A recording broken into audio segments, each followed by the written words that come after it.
வணக்கம். நாம் இன்று குங்கிலிய கலைய நாயனார் பற்றி பார்ப்போம். திருக்கடவூர் சோழ நாட்டில் உள்ள ஒரு தலம். இத்திருநகரில் எழுந்தருளியுள்ள எம்பெருமானுக்கு அமிர்த கடேஸ்வரர் என்ற திருநாமம் உள்ளது. இத்தகைய புராண பெருமைமிக்க தலத்தில் வேதியர்கள் பலர் வாழ்ந்து வந்தனர். அவர்களுள் கலையனாரும் என்பவரும் ஒருவர். இவர் கங்கை அணிந்த மங்கையர் பாகன் திருவடியை இடையாறாது வணங்கும் நல்லொழுக்கத்தில் தலை சிறந்து விளங்கினார்.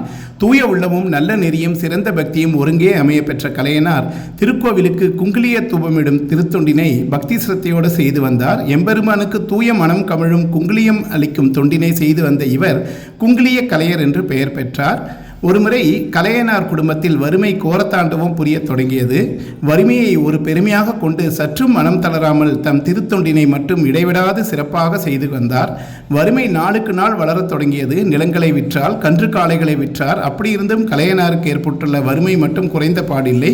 கலையனார் தமது வாழ்க்கை வசதிகளை சிறுக சிறுக குறைத்து கொண்டாரே தவிர திருக்கோவிலுக்கு குங்கிலியம் வழங்கும் திருத்தொண்டினை மற்றும் குறைக்கவே இல்லை. அப்போது அவருடைய துணைவியார் தன் கழுத்தில் இருந்த திருமாங்கலியத்தை கழற்றி கலையனாரிடம் கொடுத்து அதை விற்று நெல் வாங்கி வரச் சொல்லி அனுப்பினார். கலையனாரும் நெல் வாங்க புறப்பட்டார். அவர் தெருவில் வந்து கொண்டிருக்கிற எதிரே ஒரு வணிகன் குங்கிலிய மூட்டையை எடுத்து வந்தான். அதை கண்டு கலையனார் எல்லாம் ஈசன் செயல் என்று வியந்தார். தாம் வந்த வேலையை மறந்து வணிகனிடம் பொன் மாங்கல்யத்தை கொடுத்து குங்கிலிய பொதியை பெற்றுக்கொண்டு நேராக கோவிலுக்கு சென்றார். எம்பெருமானுக்கு குங்கிலிய தூபமிட்டு அகமகிழ்ந்து அங்கேயே தங்கிவிட்டார். இரவு வந்தது. வீட்டில் கலையனாருடைய மனைவியாரும் பள்ளிகளும் பசியால் வாடி உறங்கிவிட்டனர். அப்போது இறைவன் திருவருளால் வீட்டில் நெல்லும் பொன்னும் ஆடையும் மணியும் நிரம்பின. கனவில் கலையனாருடைய மனைவியாருக்கும் கோவிலில் இருந்த கலையனாருக்கும் ஈசன் இச்செய்தியை அறிவித்தான். அப்பெண்மையை எழுந்து பார்க்கையில் வீடு முழுவதும் பொருட்கள் நிரம்பி இருப்பதை கண்டார். உடனே சமைக்கத் தொடங்கினார். ஆலயத்தில் இருந்து திரும்பிய கலையனாரும் தம் மனையில் இறைவன் திருவருளால் நிகழ்ந்தவற்றை கண்டு மகிழ்ந்தார். பிறகு வழக்கம் போல தம் திருத்தொண்டினை குறைவின்றி செய்து வந்தார். காலம் கழிந்தது. திருப்பனந்தாள் என்னும் தலத்தில் பூசை புரிந்து வந்த பூசாரி ஒரு நாள் வெளியூருக்கு செல்ல வேண்டியிருந்தது.